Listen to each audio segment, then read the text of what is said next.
There's a lie people tell themselves every day: I'll do it tomorrow. They say it as if tomorrow is a bank account, as if time is guaranteed, as if motivation will be waiting, fresh, generous, obedient. But tomorrow is not a bank account.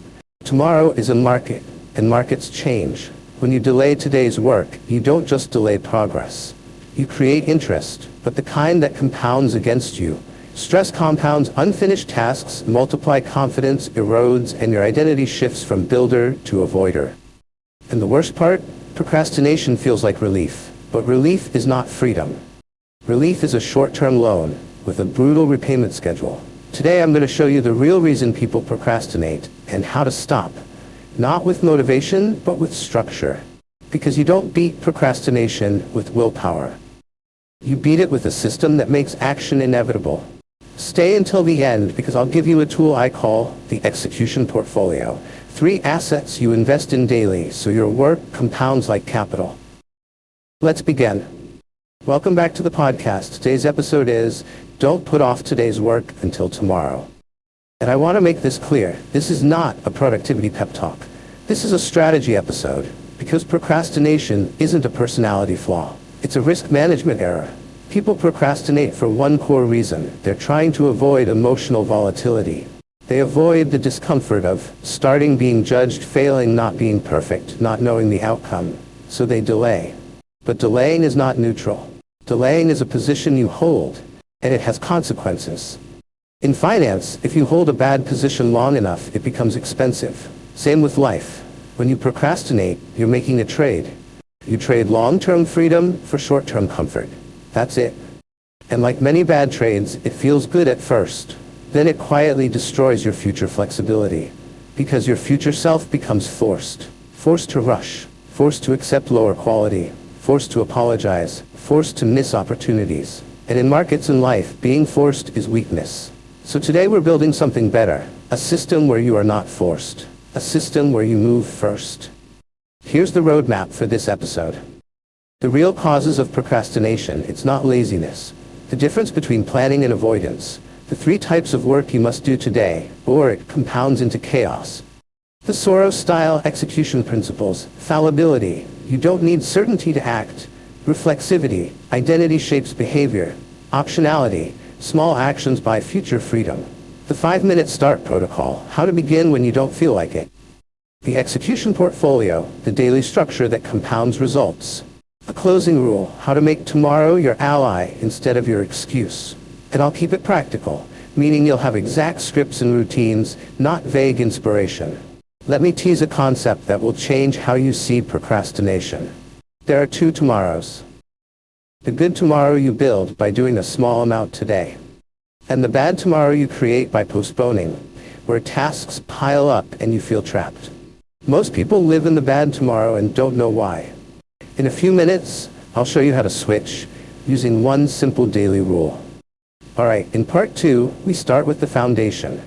Why you procrastinate, the real psychological drivers, and how to disarm them without willpower. Then we'll build the first tool, the 5-minute start protocol.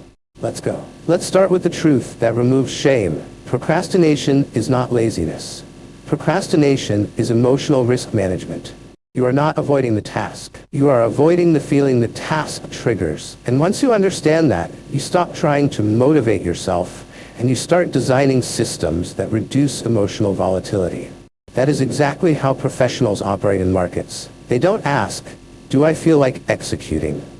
They ask, what structure prevents me from making emotional mistakes?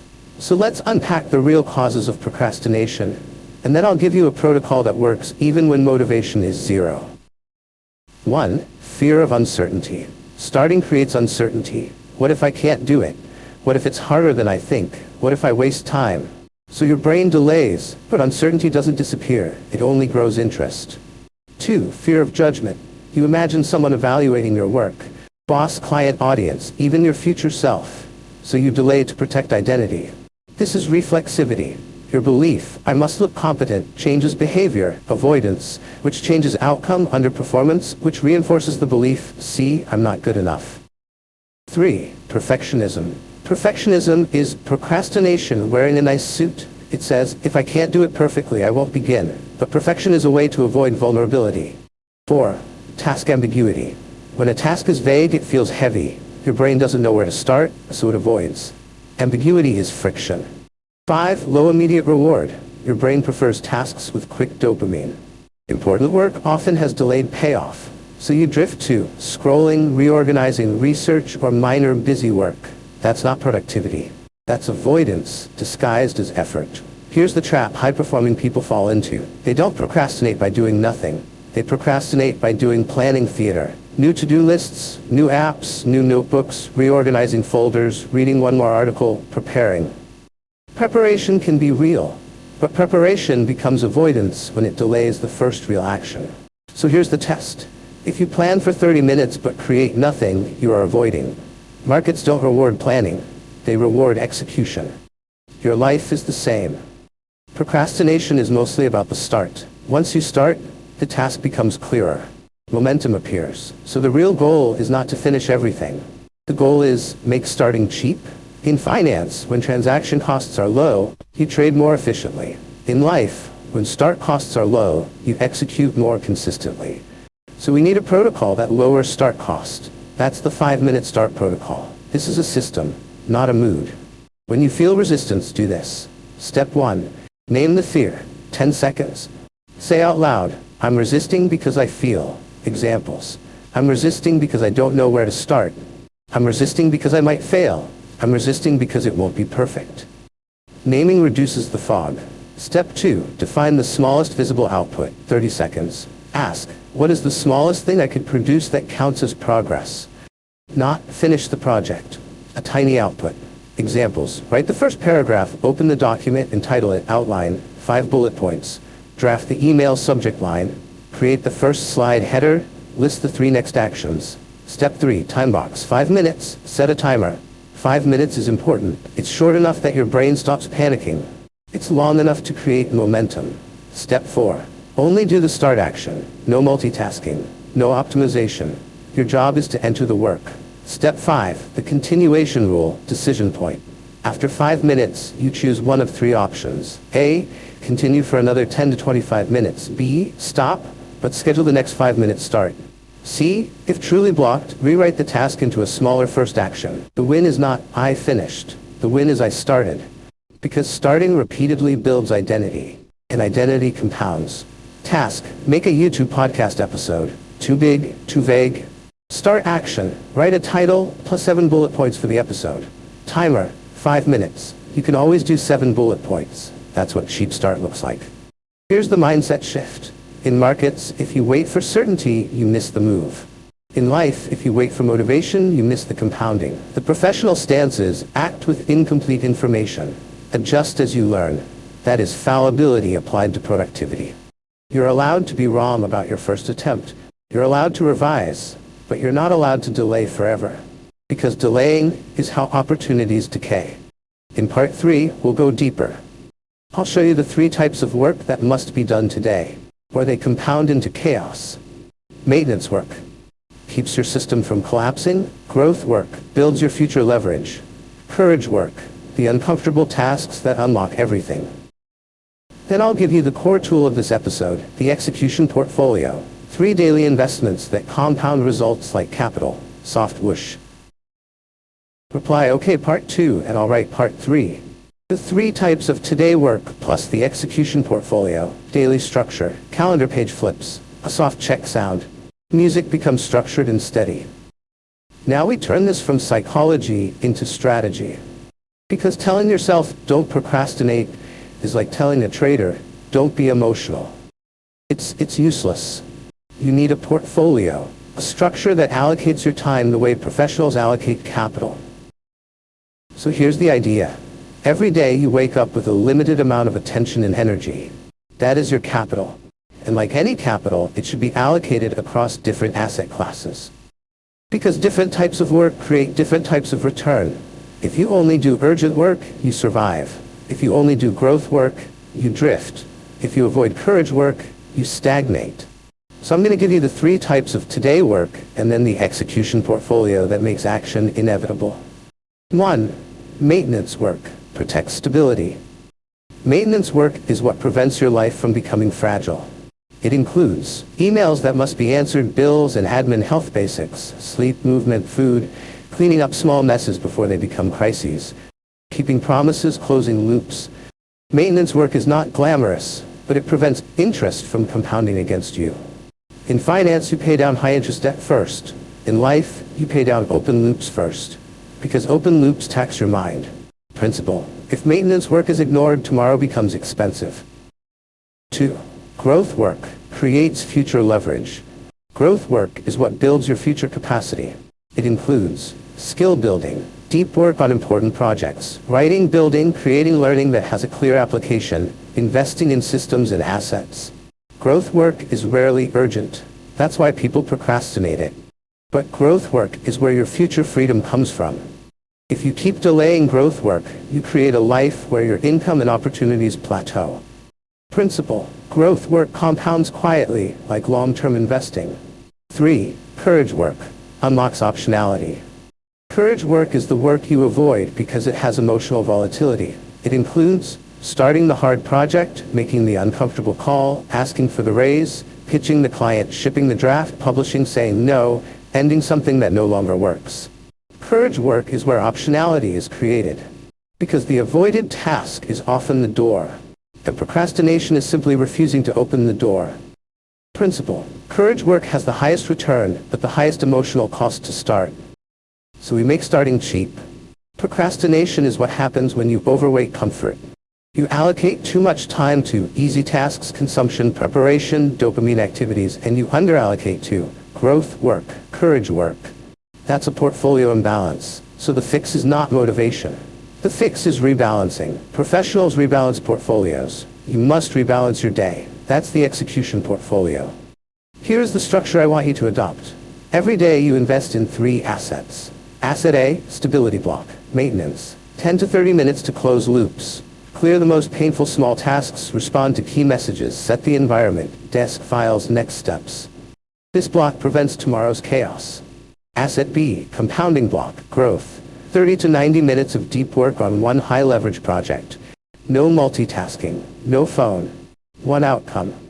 This is where your future income and freedom come from.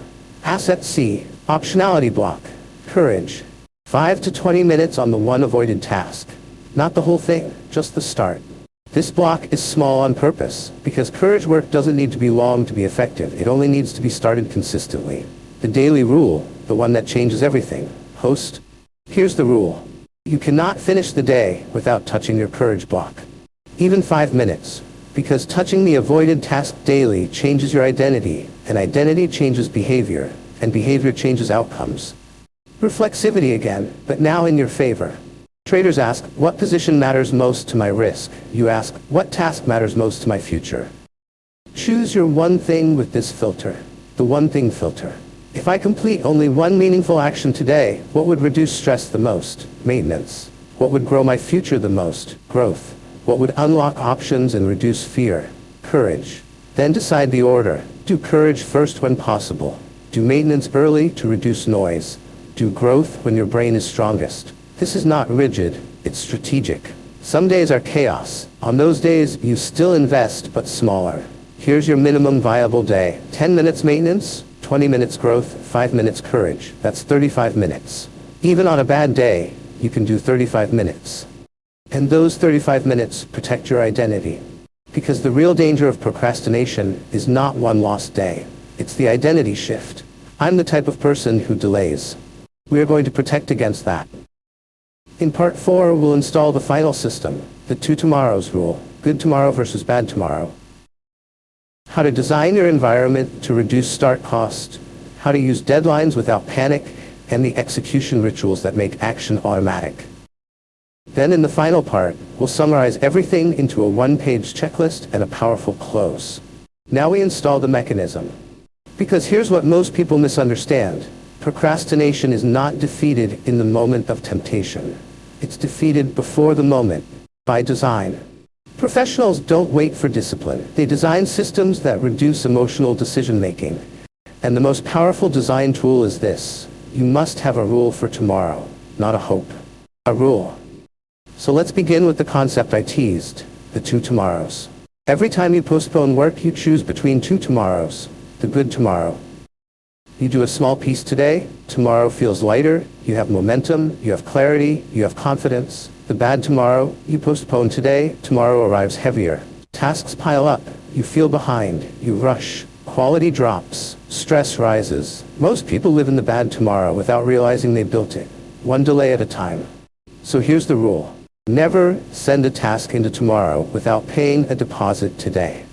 The deposit can be 5 minutes. Open the doc, write the title, write 5 bullets, send the first email, outline the first step, schedule the next action with a calendar block. That deposit creates the good tomorrow. That's how you control time, like capital.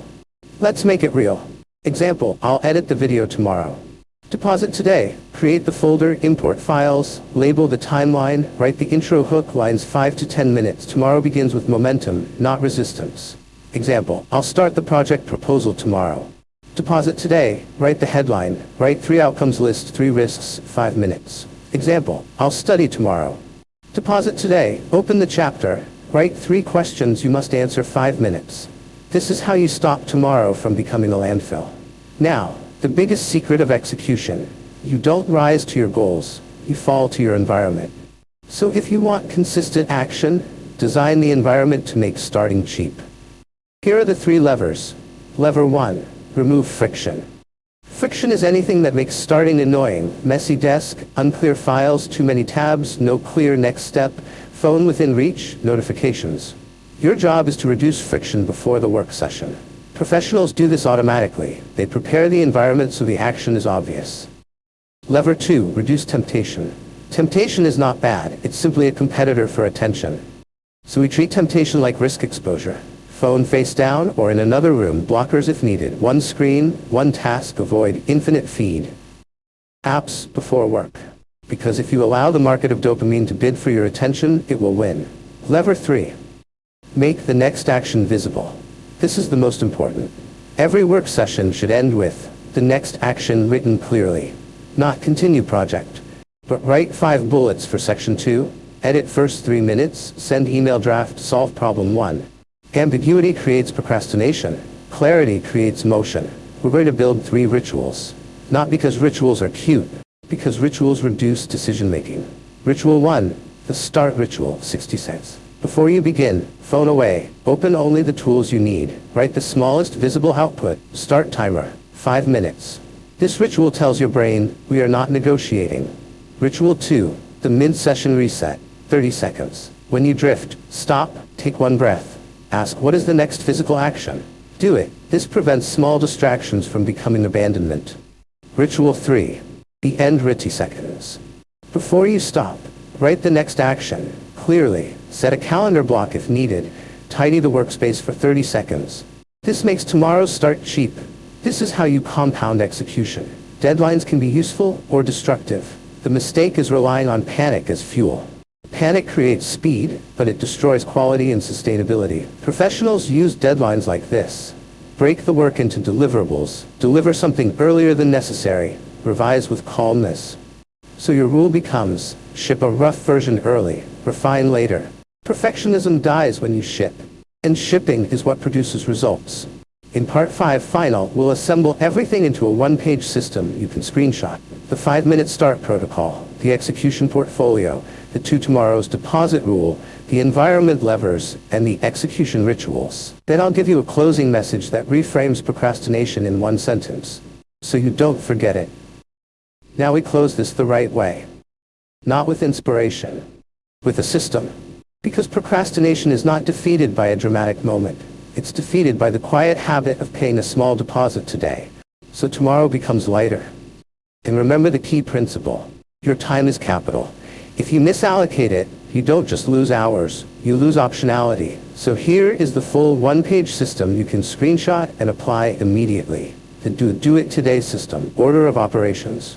Step 1. Identify the task you're avoiding. 10 seconds. Ask, what am I postponing? Name it specifically. Step 2. Name the emotion. 10 seconds. I'm avoiding because I feel fear, uncertainty, perfectionism, judgment, overwhelm.